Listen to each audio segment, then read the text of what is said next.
Is Ukraine as noble as they say they are? Well, let's talk about it.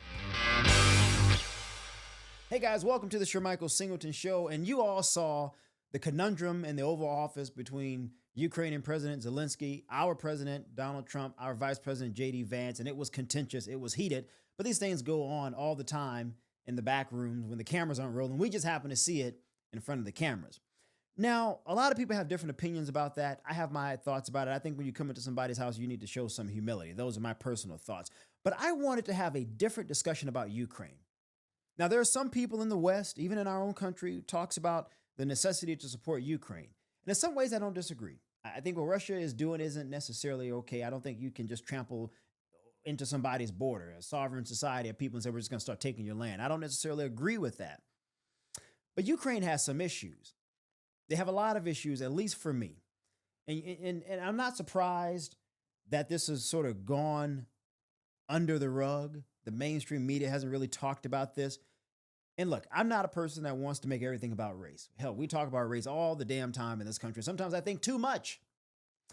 But in this particular case, when we're sending our tax-paying dollars to a country, all of us as Americans, black, white, Latino, whatever the hell you are, Jewish, Asian, whatever you are, we in this country believe in treating our fellow American equally. The Ukrainians do not. You see, in a time of war, the cracks in the nation's foundation, in my opinion, don't just widen, they split wide open, exposing the rot beneath. It's like lifting up the rug and seeing all the dust that they tried to hide blow all over the place, and you realize it wasn't as clean as it appeared on surface. And for all the noble talk, all the soaring speeches about freedom, democracy, and unity, all great things, some things never change. Some truths are as old as time itself, just like this one. Ukraine has become a symbol of resilience in the face of tyranny with global sympathy. The world has rushed to its defense, arms stretched wide, banners raised high, and I understand why. I get it. What's going on over there isn't right. But let's take a closer look at this noble cause. Let's take a closer look at what the Ukrainians have done at the beginning of this war and what they've done throughout. You see, when war comes knocking, when the wolves are at the door, when the bombs are falling, the sirens are wailing, a nation truly reveals itself in its truest form. I truly believe that. You really find out what a man is made of when he's up against a wall, when the heat's turned up. And Ukraine, for all its appeals to justice, to fairness, to a world order built on principles, they keep talking so much about principles. We got to stand for Ukraine for principles. It has made one thing abundantly clear. Some of those principles only matter for some people because some people appear to matter more than others. Thousands have fled Ukraine. Some are still trying to get out. They ran for their lives, as anyone would, as anyone should. But on that desperate road to salvation, a hierarchy clearly emerges. The gates do not open for everyone. That's evident. The trains do not have room for all, as they said in the beginning. No, the doors shut fast, the hands pulled back, and the voices say simply this: Ukrainians only, while they're taking all Americans' dollars. But not just Ukrainians. Let me be clear. Ukrainians of a certain hue. I'm talking about African students, workers, men, women, even frickin' infants, left out in the cold, turned away at the doors of escape, some beaten, some threatened at gunpoint, not by Putin's invading force, mind you. No. By the very people the world and our mainstream media in this country have told us we must stand with. The very people draped in virtue. Now tell me, how do you reconcile all that damn virtue and all of this talk of unity while they're treating certain people like garbage? Now, some people will rush to explain it away. They'll tell you it's a misunderstanding, that these are isolated incidents, that war brings out the worst in people. Of course it does. Let me tell you something. Don't be naive. Let's be honest for frickin' once in this country. This is not an accident. This is a reflection of a deeper, uglier truth in Ukraine. Even in the midst of their crisis, even in the face of death, some stuff still prevails. Some must suffer, I suppose, so that others may be saved. What principles are those?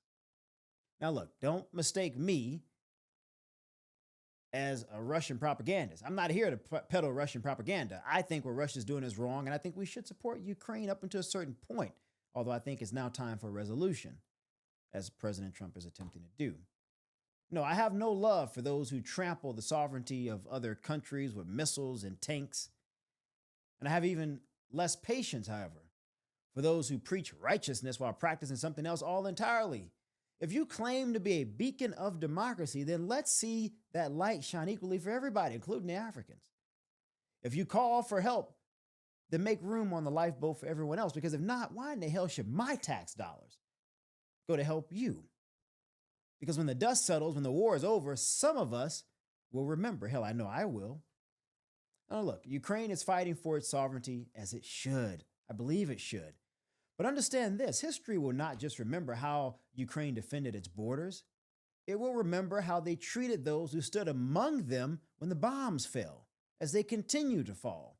And when the next call for solidarity rings out, when the next plea for justice echoes through the chambers of power, some, I know I will look back on this moment, and I'll remember how they closed the doors on many others.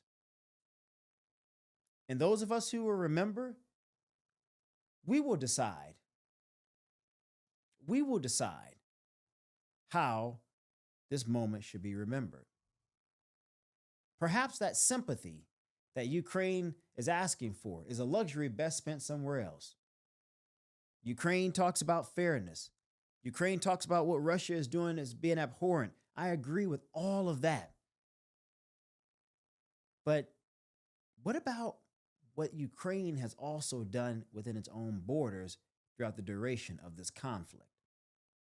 Again, as I stated earlier on, when a natural disaster occurs in the United States and I decide to donate, many of you decide to donate, I don't ask if my fellow American is white or black or Christian, Muslim, or Jew. If they're an American, they are my brethren and I want to help them. Ukraine doesn't have that principle.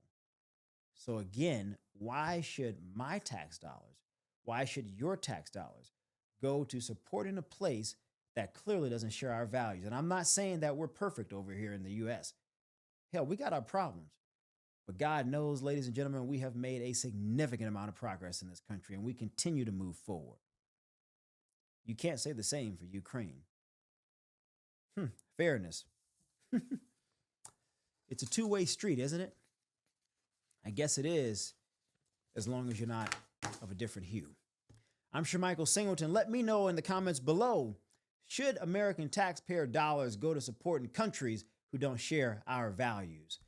Let me know what you think. Thanks for watching.